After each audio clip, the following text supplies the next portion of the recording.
ಅಖಿಲ ಭಾರತ ಶರಣ ಸಾಹಿತ್ಯ ಪರಿಷತ್ತು ಅಸ್ತಿತ್ವಕ್ಕೆ ಬಂದು ಸುಮಾರು 4 ದಶಕಗಳಾಗಿವೆ. ಸುತ್ತೂರು ಮಠದ ವೀರಸಿಂಹಾಸನ ಸಂಸ್ಥಾನ ಮಠದ ಪೂಜ್ಯ ಶಿವರಾತ್ರಿ ರಾಜೇಂದ್ರ ಮಹಾಸ್ವಾಮಿಗಳು ಪ್ರಾರಂಭ ಮಾಡಿದಂಥ ಸಂಸ್ಥೆ. ಈ ಸಂಸ್ಥೆಯ ಆಶ್ರಯದಲ್ಲಿ ಇಡೀ ರಾಜ್ಯದಾದ್ಯಂತ ಎಲ್ಲ ಜಿಲ್ಲೆಗಳಲ್ಲಿ ನಮ್ಮ ಶರಣ ಸಾಹಿತ್ಯ ಪರಿಷತ್ತಿನ ಜಿಲ್ಲಾ ಶಾಖೆಗಳಿವೆ, ತಾಲೂಕುಗಳಲ್ಲೂ ಇವೆ. ಅದೇ ರೀತಿ ಅದರ ಪ್ರತ್ಯೇಕವಾದಂಥ ಒಂದು ಮಹಿಳಾ ವಿಭಾಗವೂ ಸಹ ಕದಳಿ ಮಹಿಳಾ ವೇದಿಕೆಯಾಗಿ ಕೆಲಸ ಮಾಡ್ತಾಯಿದೆ. ಸುಮಾರು ಅಷ್ಟು ವರ್ಷಗಳಿಂದ ಇಲ್ಲಿವರೆಗೆ 14 ಸಮ್ಮೇಳನಗಳು ನಡೆದಂತಾಗಿವೆ. ಈ ಸಮ್ಮೇಳನವು ಸೇರಿದ ಹಾಗೆ ಕಳೆದ ವರ್ಷ ಚಿತ್ರದುರ್ಗದಲ್ಲಿ ನಡೀತು, ಈ ವರ್ಷ ಬೆಂಗಳೂರು ನಡೀತಾ ಇದೆ. ಈ ಸಮ್ಮೇಳನದ ಮೂಲ ಆಶಯ ಏನು ಅಂದರೆ, ಬಸವಾದಿ ಶರಣರ ಚಿಂತನೆಗಳು ಜನಮಾನಸಕ್ಕೆ ಮುಟ್ಟಬೇಕು ಮತ್ತು ವಿಶೇಷವಾಗಿ ಯುವ ಪೀಳಿಗೆಗೆ ಬಸವೇಶ್ವರರ ಕಾಯಕ, ದಾಸೋಹ, ಸಮಾನತೆ, ಸ್ತ್ರೀ ಸ್ವಾಭಿಮಾನದ ಸಂಕೇತ, ಮೂಢನಂಬಿಕೆಗಳ ಹೋರಾಟ ಇವುಗಳನ್ನು ಜನಮಾನಸಕ್ಕೆ ಮುಟ್ಟಿಸಬೇಕು ಅಂತ ಈ ಸಮ್ಮೇಳನ ನಡೀತಾ ಇವೆ. ಈ ಸಮ್ಮೇಳನಾಧ್ಯಕ್ಷರಾಗಿ ನಾಡೋಜ ಗುರು ಚನ್ನಬಸಪ್ಪನವರು ಆಯ್ಕೆಯಾಗಿದ್ದಾರೆ. ಬೆಳಗ್ಗೆ ತಾವೆಲ್ಲ ನೋಡಿದ ಹಾಗೆ ನಮ್ಮ ರಾಜ್ಯದ ಸಚಿವರಾದ ಎಂ ಬಿ ಪಾಟೀಲ್ರವರು ಉದ್ಘಾಟನೆ ಮಾಡಿ ಬಹಳ ಮಾರ್ಮಿಕ ಮಾತುಗಳನ್ನು ಆಡಿದ್ದಾರೆ. ಈ ಸಮ್ಮೇಳನಗಳ ಆಶಯ ಏನು ಅಂದರೆ, ನಾವು ಇವತ್ತು ನಮ್ಮ ಸಮಾಜದಲ್ಲಿ ಮಾನವೀಯ ಮೌಲ್ಯಗಳನ್ನು ಮರೀತಾ ಇದ್ದೇವೆ, ಕಾಯಕ ಸಂಸ್ಕೃತಿಯನ್ನು ಮರೀತಾ ಇದ್ದೇವೆ, ಪರಸ್ಪರ ಪ್ರೀತಿ, ಪ್ರೇಮ, ವಿಶ್ವಾಸಗಳನ್ನು ಮರೀತಾ ಇದ್ದೇವೆ. ಅವೆಲ್ಲವನ್ನು ನೆನಪಿಸುವಂತಹ ದಿಸೆಯಲ್ಲಿ ಶರಣತತ್ವ ಒಂದೇ ನಮ್ಮ ಎಲ್ಲ ಸಮಸ್ಯೆಗಳಿಗೆ ಪರಿಹಾರ ಅನ್ನೋ ಸಂದೇಶ ಮುಟ್ಟಿಸುವ ದೃಷ್ಟಿಯಿಂದ ಈ ಸಮ್ಮೇಳನ ನಡೀತಾ ಇವೆ. ಈ ಸಮ್ಮೇಳನ ನಿಮ್ಮೆಲ್ಲರ ಸಹಕಾರದಿಂದ ಭಾಳ ಯಶಸ್ವಿಯಾಗಿ ನಡೀತಾ ಇದೆ.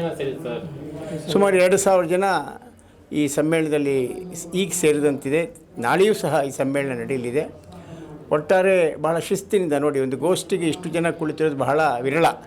ಅಂಥದ್ದು ಎಷ್ಟು ಶ್ರದ್ಧಾ ಭಕ್ತಿಯಿಂದ ಈ ಸಮ್ಮೇಳನದಲ್ಲಿ ಭಾಗವಹಿಸಿದ್ದಾರೆ. ವಿವಿಧ ಮೂಲೆಗಳಿಂದ ಬಂದಿದ್ದಾರೆ.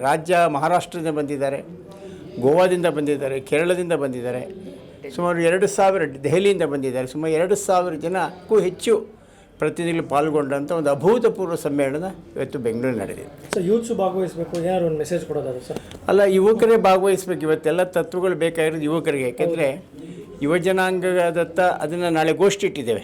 ಯುವಜನರತ್ತ ಶರಣ ಸಾಹಿತ್ಯ ಅಂತ ಒಂದು ಪ್ರತ್ಯೇಕ ಗೋಷ್ಠಿಯನ್ನೇ ಏರ್ಪಡಿಸಿದ್ದೇವೆ. ಶರಣ ಸಾಹಿತ್ಯ ಹೇಗೆ ಯುವಜನಾಂಗಕ್ಕೆ ಮುಟ್ಟಬೇಕು, ಮಕ್ಕಳಿಗೆ ಮುಟ್ಟಬೇಕು. ನಮ್ಮ ಆಶಯ ಸರ್ಕಾರಕ್ಕೆ ಒತ್ತಾಸೆ ಏನು ಅಂತಂದರೆ, ನಮ್ಮ ಈ ವಚನ ಸಾಹಿತ್ಯವನ್ನು ಪ್ರಾಥಮಿಕ ಶಾಲಾ ಹಂತದಿಂದಲೇ ಮಕ್ಕಳಿಗೆ ಮುಟ್ಟಿಸ್ತಕ್ಕಂಥ ಕೆಲಸ ಸರ್ಕಾರ ಮಾಡಬೇಕು. ಈಗ ಉದಾಹರಣೆ, ಕಳೆಬೇಡ ಕೊಲೆಬೇಡ ಒಂದು ವಚನ ಹೇಳ್ಕೊಟ್ಬಿಟ್ರೆ ನಮ್ಮ ಮಕ್ಕಳಿಗೆ ಒಳ್ಳೆ ಸಚ್ಚಾರಿತ್ರ ಮನುಷ್ಯರಾಗ್ತಾರೆ, ಒಳ್ಳೆ ಪ್ರಜೆಗಳಾಗ್ತಾರೆ, ಅವರ ರಾಷ್ಟ್ರ ಪ್ರೇಮ ಬೆಳೆಯುತ್ತೆ. ಹೀಗಾಗಿ ಯುವಜನರತ್ತ ನಾವು ಈ ಶರಣ ಸಾಹಿತ್ಯ ತೆಗೆದುಕೊಂಡು ಹೋಗೋ ಕಡೆ ಹೆಚ್ಚಿನ ಗಮನವನ್ನು ಕೊಡಬೇಕಾಗಿದೆ. ತಾವೊಬ್ಬರು ಭಾರಿ ಆಕಾಂಕ್ಷಿ, ಇದ್ರ ಬಗ್ಗೆ ಹೇಳಿದ ಶರಣ ಸಾಹಿತ್ಯ ಪರಿಷತ್ ಮುಂದೆ ನವೆಂಬರ್-ಡಿಸೆಂಬರ್ ನಡೀಬಹುದಾದಂತಹ ಕನ್ನಡ ಸಾಹಿತ್ಯ ಪರಿಷತ್ತಿನ ಅಧ್ಯಕ್ಷ ಸ್ಥಾನಕ್ಕೆ ನಾನು ನಿಲ್ಲಬೇಕೆನ್ನುವ ಬೆಂಬಲವನ್ನು ನಮ್ಮ ಸಾಹಿತ್ಯ ಮಿತ್ರರು ಮತ್ತು ನನ್ನೆಲ್ಲ ಆತ್ಮೀಯ ಬಂಧುಗಳು ಒತ್ತಾಯ ಮಾಡ್ತಾ ಇದ್ದಾರೆ. ಆ ಹಿನ್ನೆಲೆಯಲ್ಲಿ ಕಳೆದ 1.5 ವರ್ಷಗಳಿಂದ ಕನ್ನಡ ಸಾಹಿತ್ಯ ಪರಿಷತ್ತಿನ ರಾಜ್ಯಾಧ್ಯಕ್ಷ ಸ್ಥಾನದ ಆಕಾಂಕ್ಷಿಯಾಗಿ, ಸೇವೆ, ಯಾಕಂದರೆ ಅಧಿಕಾರದ ಜಾಗ ಅಲ್ಲ.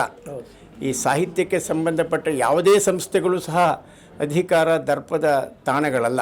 ಅವು ಸೇವೆ ಮತ್ತು ವಿಶೇಷವಾಗಿ ಸಾಹಿತ್ಯ ಎಲ್ಲಿರುತ್ತೆ ಅಲ್ಲಿ ಮಾನವ ಅಂತಃಕರಣ ಇರುತ್ತೆ. ಆ ಹಿನ್ನೆಲೆಯಲ್ಲಿ ಈಗೇನು ತುಂಬ ಹದಗೆಟ್ಟಿದೆ ಅಂತ ಜನ ಭಾವಿಸ್ತಾ ಇದ್ದಾರೆ. ಆ ಒಂದು ಕನ್ನಡ ಸಾಹಿತ್ಯ ಪರಿಷತ್ತನ್ನು ಒಂದು ಸುಸ್ಥಿರವಾದ ಒಂದು ಸರಸ್ವತಿಯ ದೇಗುಲವನ್ನಾಗಿ ಮಾಡಬೇಕು. ಎಲ್ಲ ಕನ್ನಡಿಗರು ಇದು ನಮ್ಮ ಒಂದು ಸಂಸ್ಥೆ ಅಂಥೇಳಿ ತಾಯಿ ಭುವನೇಶ್ವರಿ ದೇವಿಯ ಗರ್ಭಗುಡಿಯಾದಂಥ ಪರಿಷತ್ತಿಗೆ ಪ್ರವೇಶ ಮಾಡಬೇಕು ಅನ್ನೋ ಹಂಬಲದಿಂದ ನಾನು ಆಕಾಂಕ್ಷಿಯಾಗಿದ್ದೇನೆ ರಾಜ್ಯ ಅಧ್ಯಕ್ಷ ಸ್ಥಾನಕ್ಕೆ.